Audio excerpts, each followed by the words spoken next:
Shalom, puji Tuhan.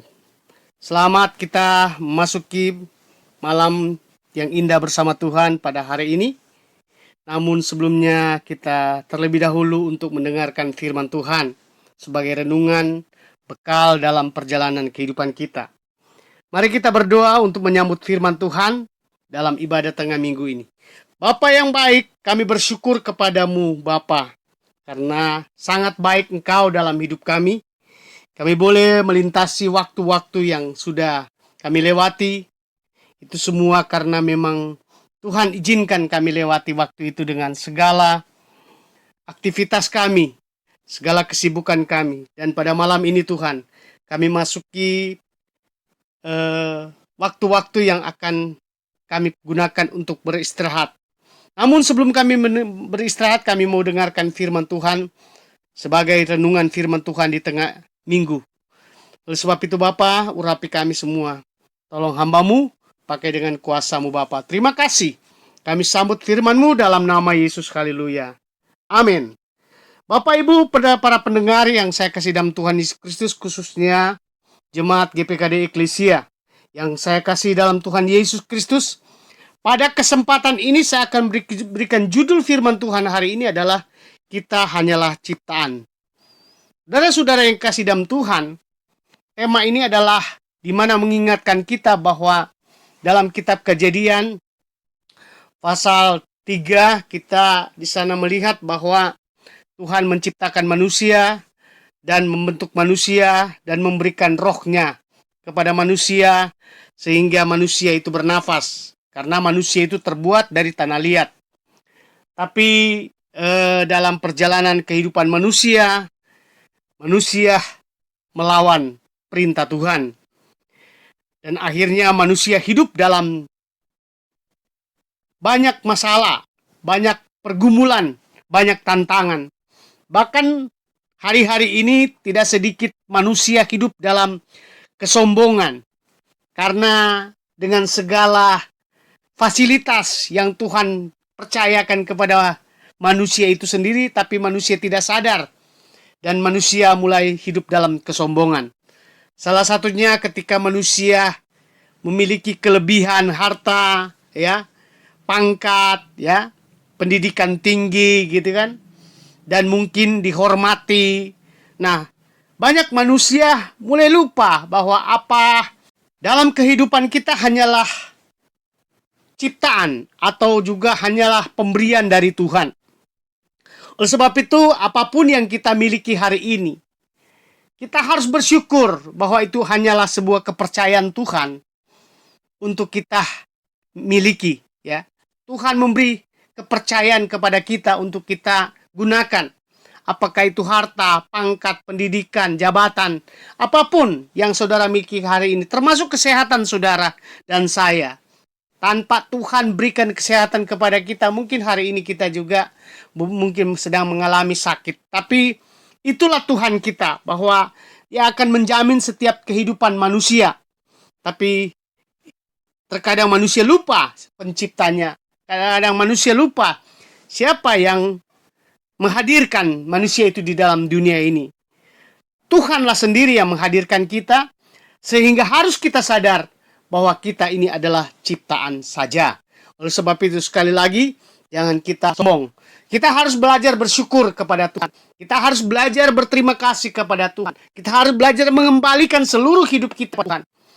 Dan apa yang Tuhan minta kepada kita, mari kita serahkan kembali kepada Tuhan. Termasuk hidup kita. Karena hidup kita ini hanya sementara di dunia ini. Jangan seolah-olah kita hidup di dunia ini begitu lama, kekal, umur kita panjang. Oh tidak saudara. Kita hanya terbatas di dalam dunia ini. Oleh sebab itu, pergunakanlah hidup kita ini dengan sebaik-baiknya. Biarlah setiap kehidupan kita berkenan kepada Tuhan. Supaya apapun yang kita dapat, kita miliki, kita harus berterima kasih bahwa hanya Tuhan saja yang mampu dan dapat menyatakan itu dalam kehidupan kita. Saya akan ambil dalam firman Tuhan itu di dalam Efesus pasal 2 ayat 10. Efesus pasal 2 ayat 10 dikatakan begini, karena kita ini buatan Allah, ya. Diciptakan dalam Kristus Yesus untuk melakukan pekerjaan baik yang dipersiapkan Allah sebelumnya. Ia mau supaya kita hidup di dalamnya. Saudara yang kekasih di dalam Tuhan, firman Tuhan ini cukup jelas. Dikatakan karena kita ini buatan Allah. Jadi sekali lagi jangan sombong, karena ayat ini menjelaskan bahwa kita hanyalah buatan Allah. Nah, buatan Allah tercipta dari mana? Dalam kitab Kejadian pasal yang pertama ayat 27 dikatakan Tuhan Allah kita telah menciptakan manusia segambar dan serupa dengannya. Kita adalah ciptaannya yang paling istimewa. Kita diciptakannya dan ciptaan yang paling istimewa. Jadi manusia itu istimewa daripada yang lain. Kalau saudara punya emas berkilo-kilo di rumah, punya harta, kita lebih istimewa. Kehidupan kita lebih istimewa. Punya rumah besar, ya banyaklah. Tuhan bilang bahwa kehidupan manusia itu lebih istimewa daripada harta dan kekayaan. Oleh sebab itu, Efesus tadi mengatakan, Efesus pasal 2 ayat 10, karena kita ini buatan Allah, diciptakan. Dikatakan diciptakan, ya, diciptakan. Jadi contohnya begini aja, gambar paling simpel, saudara boleh dengar.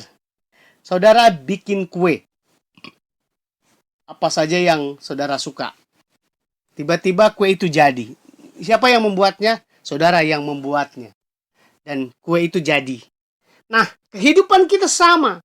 Allah yang menciptakan kita sehingga kita menjadi manusia sekarang ini.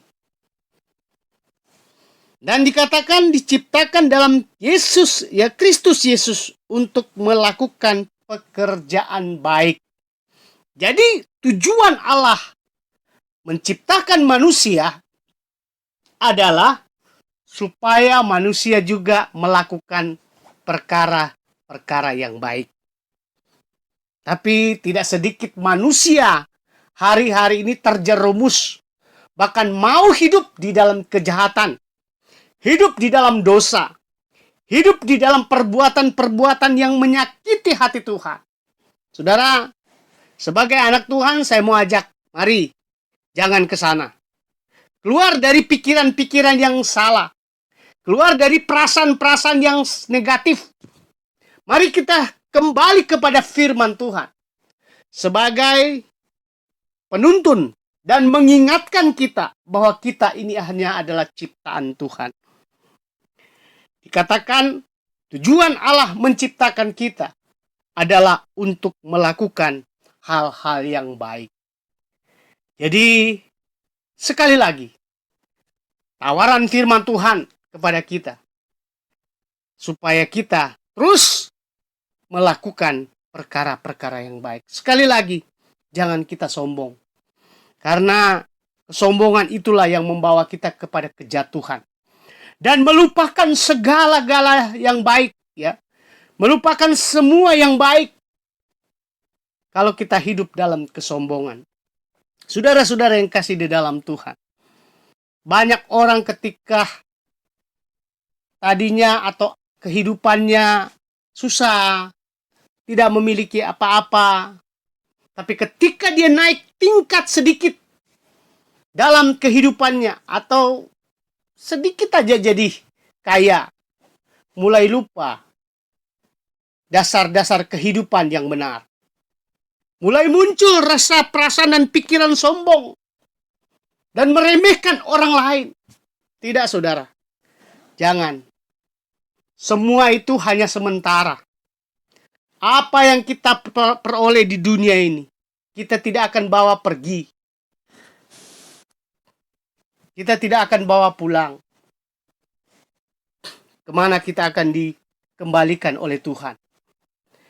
Oleh sebab itu kembali kepada firman Tuhan, kita diciptakan untuk melakukan perkara-perkara yang baik. Perkara yang baik itu apa?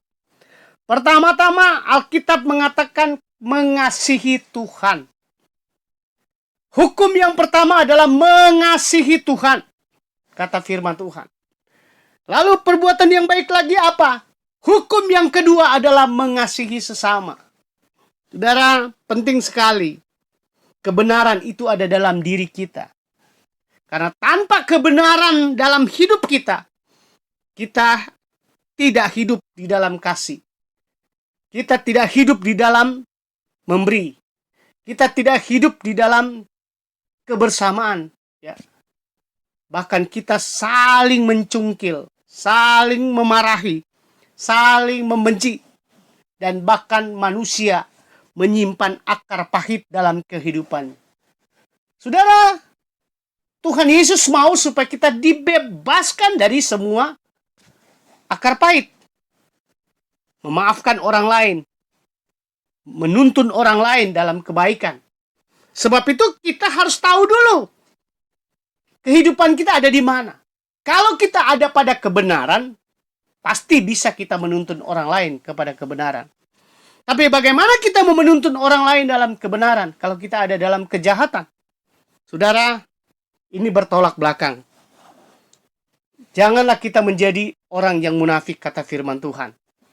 Jadilah orang arif, orang yang bijaksana, orang hidup di dalam firman Tuhan, supaya kita dapat menuntun orang lain dalam kebenaran. Karena kita ini semua hanya adalah ciptaan Tuhan. Lalu dikatakan melakukan pekerjaan yang baik yang dipersiapkan Allah untuk sebelumnya. Lalu dikatakan ia mau supaya kita hidup di dalamnya. Hidup di dalam kebaikan. Hidup di dalam pekerjaan yang baik. Saudara, pelayanan pekerjaan Tuhan itu adalah pelayanan melayani yang baik. Melayani Tuhan itu adalah hal yang baik. Makanya firman Tuhan, mari kita harus mau hidup di dalamnya, hidup dalam pelayanan, hidup dalam panggilan. Jangan kita menganggap bahwa pelayanan itu hanya sekedar saja. Atau kita punya motivasi lain. Saudara, tunjukkanlah kepada dunia bahwa kita ini adalah tangan-tangan Tuhan.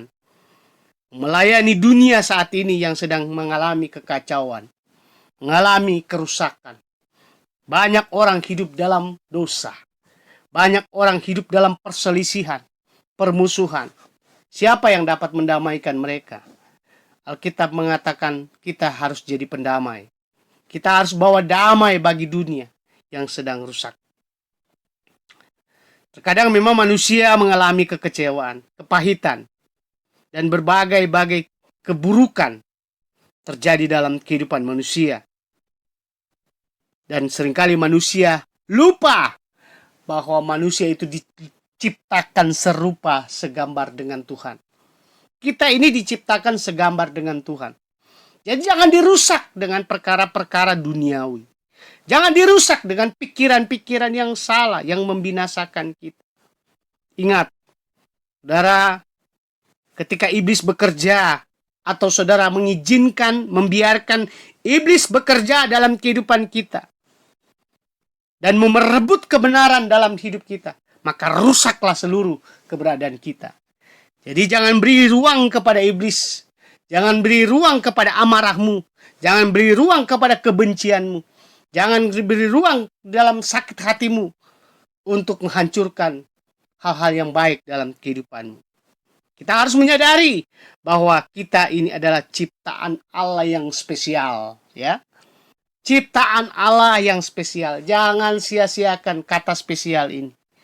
Kembalikan seluruh hidup kita kepada Tuhan, supaya kita menyenangkan hati Tuhan.